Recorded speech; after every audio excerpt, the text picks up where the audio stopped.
बिस्मिल्लाहिर्रहमानिर्रहीम। अस्सलाम वालेकुम। मैं हूं जलील खान कुराची। आप देख रहे हैं मेरा यूट्यूब चैनल। अमीर बलाज, एहसन शाह और जावेद भट्ट कत्ल केस के हवाले से कुछ इंतहाई अहम तरीन डेवलपमेंट सामने आई है, वो आपके सामने रखनी है। वो सबसे बड़ी खबर आज की ये है कि कैसर भट्ट साहब इस वक्त पाकिस्तान के अंदर मौजूद हैं, क्योंकि इससे पहले बारहा वीडियोज के अंदर मुख्तलिफ लोगों ने आपको ये भी बताया था और इससे कुछ ज़राए ने ये दावा भी किया था। और उसके बाद फिर कैसर भट्ट साहब की एक वीडियो जो उन्होंने स्टेटमेंट दी थी और उसके अंदर ये नजर आ रहा था कि कैसर भट्ट साहब जहाज के अंदर बैठे हैं और वो जहाज की वीडियो, यानी वो एक किस्म का एक मैसेज भी था उस वीडियो के अंदर, और वीडियो भी बजाते खुद एक मैसेज थी कि वो पाकिस्तान छोड़कर चले गए हैं। हालांकि जो जावेद भट्ट साहब के बेटू ने FIR दर्ज करवाई थी उसके अंदर दो बंदे नामजद थे, अमीर फतेह और कैसर भट्ट, और उसके बाद फिर इन दोनों का नाम ECL में भी डाल दिया गया था कि ये दोनों मुल्क से बाहर नहीं जा सकते। बहरहाल उस वीडियो के अंदर एक मैसेज था और वो वीडियो खुद बजाते मैसेज थी। उसके बाद फिर कुछ जराए ने भी, जो कह लीजिए कि अनऑफिशियल जरा आप कह सकते हैं, कि उन्होंने इस चीज की तस्दीक की थी कि कैसर भट्ट साहब पाकिस्तान से चले गए हैं, ये हो गया वो हो गया, अब वो वापस नहीं आने वाले। हालांकि इससे पहले शुरू में जब ये बात हुई थी कि कैसर भट्ट साहब ने एक आला अफसर से मुलाकात की है और उसके बाद उनको यकीन दहानी कराने के बाद अब वो इंटरम बेल ले रहे हैं। फिर मामला दरमियान में थोड़ा सा चुप हो गया क्योंकि मामला कुछ चल रहे थे, कुछ सबूत जहां तक मैंने अब रिसर्च की है इकट्ठे कर रहे थे कैसर भट्ट साहब, क्योंकि 302 की बेल उन्होंने लेनी थी। तो उस हवाले से वो सारे शवाहिद और सारे ठोस सबूत इकट्ठे करने के बाद अब की खबर यह है कि कैसर भट्ट साहब ने इंटरम बेल ले ली है। कैसर भट्ट साहब ने बेल बिफोर अरेस्ट जिसको आप कहते हैं वो उन्होंने ले ली है। ये हर एक का हक होता है, चाहे वो कातिल ही क्यों ना हो। अगर किसी ने जितने बंदे भी 100 बंदा भी मार दिया है तो ये उसका राइट होता है आईन और कानून के मुताबिक, वो कबल गिरफ्तारी bail before arrest interim bail जिसको आप कह सकते हैं वो लेता है। यानी इसका मकसद ये होता है कि वो फिर शामिल तफ्तीश होता है पुलिस के सामने और शामिल तफ्तीश होकर अपनी बेगुनाही साबित करता है। अगर वो बेल बिफोर अरेस्ट न ले तो उसके बाद पुलिस पर पहले उसको गिरफ्तार कर ले तो फिर पुलिस उससे कुछ और उगलवाने की कोशिश करती है। इसमें यह होता है कि वो अपनी मर्जी से बोलता है, क्योंकि उसके बाद फिर उन्होंने वापस घर भी तो आना है। पुलिस की तहवील में यानी होता है होता इस तरीके से है कि वो खुद जाता है, शामिल तफ्तीश होता है, खुद वापस आता है। ये उसका एक तरीकाकार होता है। अगर वो गिरफ्तारी होती है तो फिर 302 की गिरफ्तारी कुछ और होती है, बेल कुछ और होती है। बेल में कह लीजिए कि एक जमानत दी जाती है किस्म की अदालत की जानब से कि ये बंदा शामिल तफ्तीश होगा। तो इस हवाले से उन्होंने अप्लाई कर रखी थी और उनकी बेल बिफोर अरेस्ट जो है वो मंजूर हो गई है, कुछ जरा कह रहे हैं। हालांकि ऑफिशियली तौर पर कैसर भट्ट साहब के चैनल के ऊपर अभी तक इस चीज का कोई ऐलान नहीं किया जब तक मैं वीडियो बना रहा हूँ। हो सकता है वीडियो बनाने के बाद कुछ घंटों में कैसर भट्ट साहब की जानब से, क्योंकि उनका अपना चैनल भी काफी एक्टिव होता है, वो खुद वीडियो स्टेटमेंट भी देते रहते हैं और कुछ इस किस्म के मामला जो है वो खुद हैंडल भी करते रहते हैं। हो सकता है आप तक उनका वीडियो पैगाम आ जाए, लेकिन अभी तक उनका वीडियो पैगाम नहीं आया। अब इसके पीछे भी कुछ मुहर्रिकात हो सकते हैं कि हो सकता है वो चंद दिनों के बाद आए, क्योंकि जब उन्होंने एक आला पुलिस अफसर से मुलाकात की थी उस मुलाकात के अंदर एक सियासी शख्सियत भी मौजूद थी, उनके भाई इसरार भट्ट भी वहां पे मौजूद थे और जरा के मुताबिक कैसर भट्ट साहब भी वहां पे मौजूद थे। उसके बाद फिर DIG ऑपरेशन ने इस चीज की बिल्कुल इस चीज को डिले किया था कि कैसर भट्ट साहब ने कोई मुलाकात नहीं की है। जरा सी बात है, उनका मैं उस वक्त भी कहा था उनका डिले करना बनता है, क्योंकि वो कभी पुलिस ऐसा नहीं कहेगी कि फला बंदा 302 की FIR के अंदर नामजद है और वो उसके बावजूद भी हमारे ऑफिस के अंदर बैठा रहा और उनका हम गपशप करते रहे, मामलात हम तय करते रहे। ऐसा कभी नहीं हो सकता और ना ही पुलिस ने इस चीज की तस्दीक करनी थी।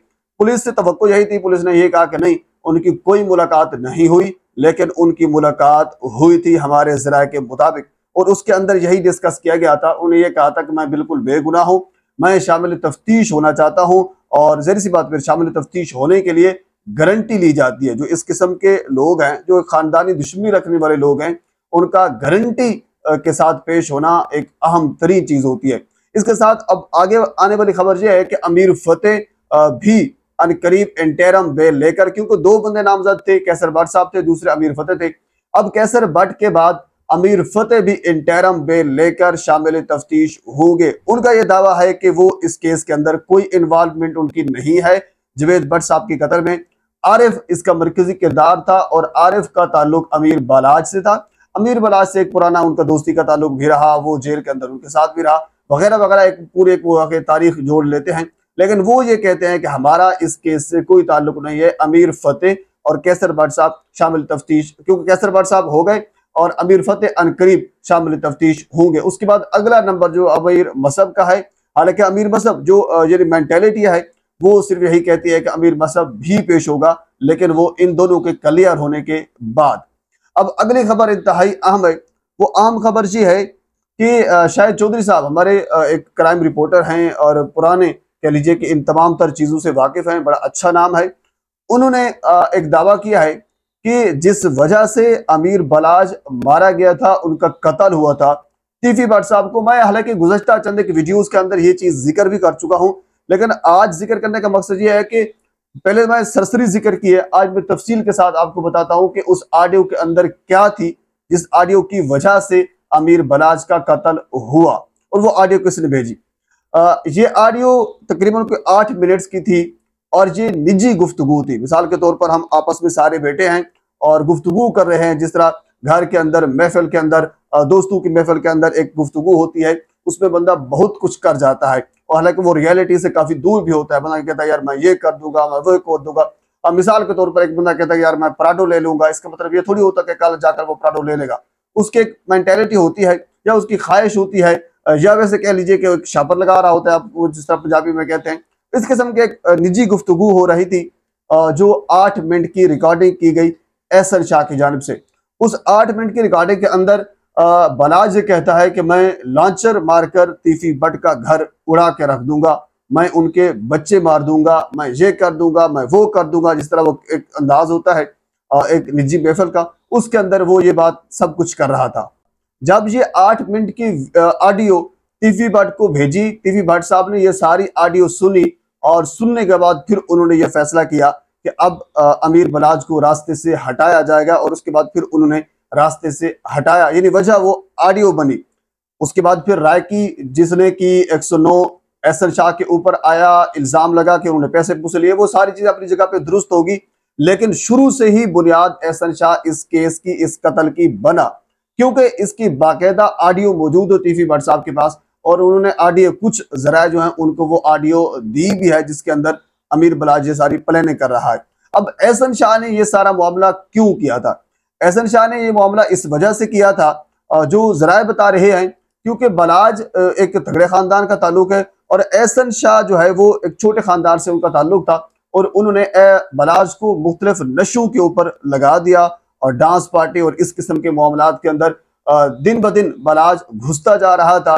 बलाज के भाई, उनके दादा बिच्छू पहलवान हो गए, कैसर भट्ट साहब हो, और बाकी जो उनकी एक फैमिली आप कह सकते हैं फैमिली थी, वो इस चीज से परेशान थी कि बलाज इस किन कामों में पड़ गया है कि हमारा एक खानदान का एक नाम है और कह लीजिए एक जद्दी पुश्ती, हम दुश्मनदारी भी हमारी चल रही है, तो ये बलाज क्या कर रहा है? कभी किसी जगह पर चला जाता है, कभी किसी जगह पर चला जाता है, डांस पार्टियों में शिरकत करना, यानी इस किस्म के जो मामलात हैं उसके अंदर ये ज्यादा इंटरफियर कर रहा है। तो ये उनके लिए एक काबिल तशवीश बात थी, जिसकी वजह से उन्होंने फिर रोका और बलाज आहिस्ता आहिस्ता रुकना शुरू हुआ।